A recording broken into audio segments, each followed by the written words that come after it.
नमस्कार मैत्रिणींनो, रंजना किचनमध्ये तुमचं अगदी मनापासून स्वागत आहे. आज आपल्याला पाहिजे आहे पचनक्रिया सुधारण्यासाठी चटणी म्हणू शकता किंवा रामबाण उपाय. त्यासाठी आपल्याला काय लागणार आहे? 2 चमचे धणे, 1 चमचा जिरा आणि थोडं जास्त 1 चमच्याला बडीशेप. हे सगळं भाजून घ्यायचं आहे. मैत्रिणींनो, दिवाळीमध्ये म्हणा किंवा आपण कुठे पार्टीला गेलो तर आपलं पोट नेहमी खराब होतं, कारण तेलकट, तुपट, तिखट असं खाण्यामुळे पोटाचे खूपच आपल्याला तक्रारी असतात. त्यामुळे आपल्याला एक ही चटणी बनवायची आहे. आता मी 2 चमचे एवढे मोहरी घातलेली आहे, तीसुद्धा गावरान बारीक असते ती. आता छान परतून घेतल्यानंतर त्याच्यामध्ये मेथी दाणेसुद्धा आपल्याला घालायचे आहेत, असे अर्धा चमचा. ते सुद्धा आपल्याला परतून घ्यायचे आहेत. आता परतल्यानंतर व्यवस्थित खमंग सुगंध सुटतो त्याचा, आणि हे आपल्याला वाटून घ्यायचं आहे बारीक. आता झालेलं आहे, एका भांड्यात काढून घ्यायचं आहे. आणि आता काय घालायचं आहे? पुढचा पदार्थ हे आहे तीळ. तीळ म्हणजे सफेद तीळ, हावऱ्या म्हणतात, तीळ म्हणतात. ह्या तिळाला छान असा सुगंध सुटतो आपण भाजल्यानंतर. पटकन भाजून घ्यायचे आहेत, नाहीतर ते तडतड उडायला लागतात. हे पहा, झालेले आहे भाजून. आणि आपल्याला ह्या घालायच्या आहे बेडगी मिरच्या. आपल्याला तिखट अजिबात करायची नाही, त्यामुळे बेडगी मिरचीचा वापर करायचा आहे. आणि मिरच्या भाजायला थोडं तेल घालायचं आहे, म्हणजे कुरकुरीत होतात मिरच्या आणि वाटायला सोप्या जातात. आपल्याला असं छान खमंग चटणी बनवायची आहे याची.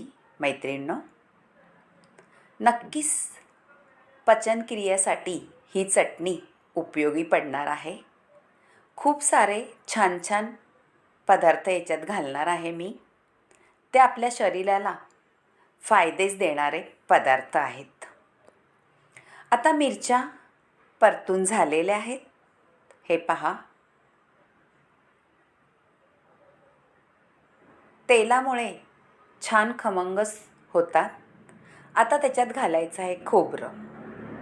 खोबरं ह्याच्यामध्ये छान चवही देतं आणि टिकायलाही मदत होते, म्हणून खोबरंसुद्धा आपल्याला भाजून घ्यायचं आहे. छान भाजल्यानंतर हे पहा, कलरही बदललेला आहे खोबऱ्याचा. आता भाजल्यानंतर काढून घ्यायचं आहे. अजूनही पदार्थ आपल्याला घालायचे आहेत भाजायला. त्याच पॅनमध्ये सगळं भाजून घ्यायचं आहे. आणि लोखंडाचा पॅन असल्यामुळे खूप आपल्याला फायदेशीर आहे. हे आहेत आवळे. आवळ्याचा फायदे तर सगळ्यांनाच माहिती आहेत. 4-5 आवळे होते, ते उकडून घेतले आणि फोडी करून घेतले आहेत. आता आपल्याला आवळे भाजून घ्यायचे आहेत, कारण आपल्याला ही चटणी म्हणा किंवा पदार्थ छान टिकायला हवं आहे. महिनाभर टिकणार तर नाहीच, कारण पटकन खाली जाणार इतकी छान भन्नाट रेसिपी लागते. थोडंसं तेल घालून घ्यायचं आहे, म्हणजे त्याच्यात पाण्याचा अंश राहत नाही आणि टिकायलाही मदत होते. आवळे आपल्याला ब्लड प्रेशरसाठी, डायबिटीजसाठी, आपल्या केसांसाठी, वजन कमी होण्यासाठी खूप उपयोगी आवळे असतात. त्याचाच उपयोग करून आपल्याला चटणी बनवायची आहे. आणि पोटाचे काही विकार असतील ते सुद्धा, कारण आवळ्यामध्ये खूप सारे फायबर असतात. आता ही पावडर केलेली आहे, धणे, जिरे, बडीशेप आणि मेथी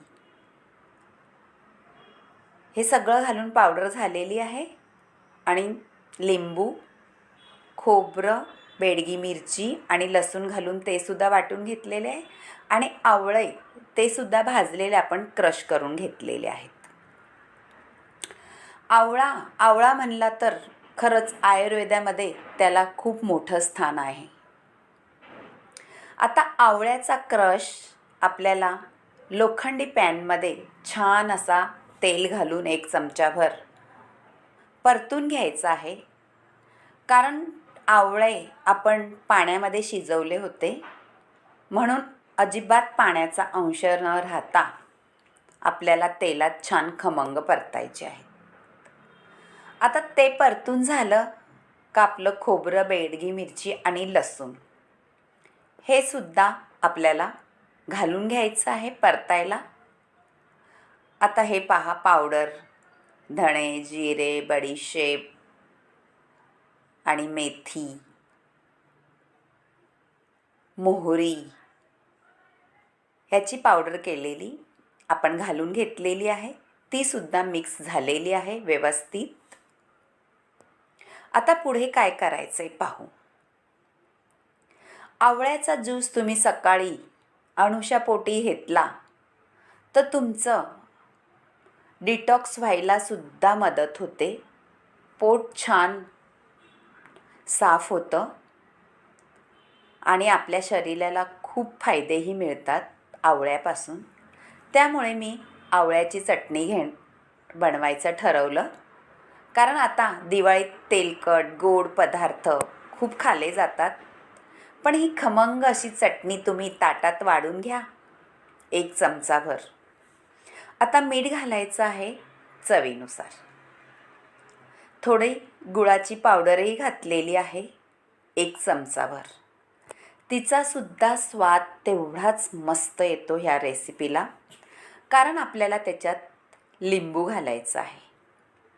मैत्रिणींनो, हे सगळे पदार्थ आपल्या पचनासाठी खूप उपयोगी पडणारे पदार्थ आहे. नक्कीच करून पहा. ही चटणी तुम्हाला उपयोगी तर पडेलच, पण शरीराला सुद्धा फायदे देणारी चटणी आहे. तुम्हाला आवडली तर रंजना किचनला लाईक करा, शेअर करा, कमेंट करायला विसरू नका आणि सबस्क्राईबही करा. आता आपली चटणी पहा छान परतून झालेली आहे. आता त्याच्यात आपल्याला घालायचं आहे लिंबू. गरम असतानाच लिंबू घालायची आहे, म्हणजे सगळ्या चटणीला आपलं लागलं जातं. मैत्रिणींनो, अर्ध लिंबू पुरेसा आहे आणि ह्या लिंबामध्ये रसही भरपूर आहे.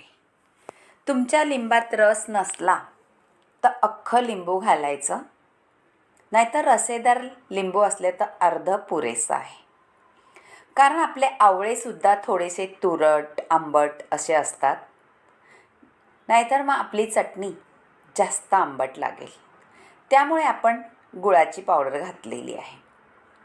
पहा, हे का नाही सगळे पदार्थ आपले पचनक्रियेला चांगले. नक्कीच तुमचा व्हिडिओ संपूर्ण पाहिल्याबद्दल तुमचे मनपूर्वक धन्यवाद. तुमच्या मैत्रिणीसुद्धा हा व्हिडिओ शेअर करा. त्यांनाही आवडलं तर कमेंट करायला सांगा आणि बेल बटन दाबा जर दाबलं नसेल तर. अशाच नवनवीन रेसिपी तुमच्यापर्यंत पोचायला मदत होईल. आणि नक्कीच सबस्क्राईब करा माझ्या जर रेसिपी आवडत असल्या तर. आता आपण भाजून घेतलेले तिळही वरून घालायचे आहे. ती चटणी दिसायला सुंदर दिसते आणि दाताखाली तीळ आले का छानच खमंग असा स्वाद येतो. आता झालेली आहे आपली चटणी. वाढून घ्यायची आहे. चपातीबरोबर खा, भाकरीबरोबर खा, तोंडी लावायला खा. रोज 1 चमचा ह्या चटणीचं सेवन केल्याने खूप सारे शरीरासाठी फायदे होणार आहेत. नक्कीच करा आणि रंजना किचनला लाईक करा, शेअर करा, कमेंट करायला विसरू नका आणि सबस्क्राईबही करा. माझ्या रेसिपी आवडत असल्या तर कुठून पाहता हेही मला सांगा. तुम्हाला जर आवडत असल्या तर नक्कीच कमेंट करा. आणि ही चटणी अगदी भारीच लागते चवीला, महिनाभरही टिकून राहते. एक चमचा खाल्ल्याने आपल्या शरीरासाठी खूप फायदे होणारी चटणी आहे. नक्कीच करून पहा. Bye bye. भेटूया अशाच काहीतरी नवीन रेसिपी घेऊन. तोपर्यंत स्वस्त रहा.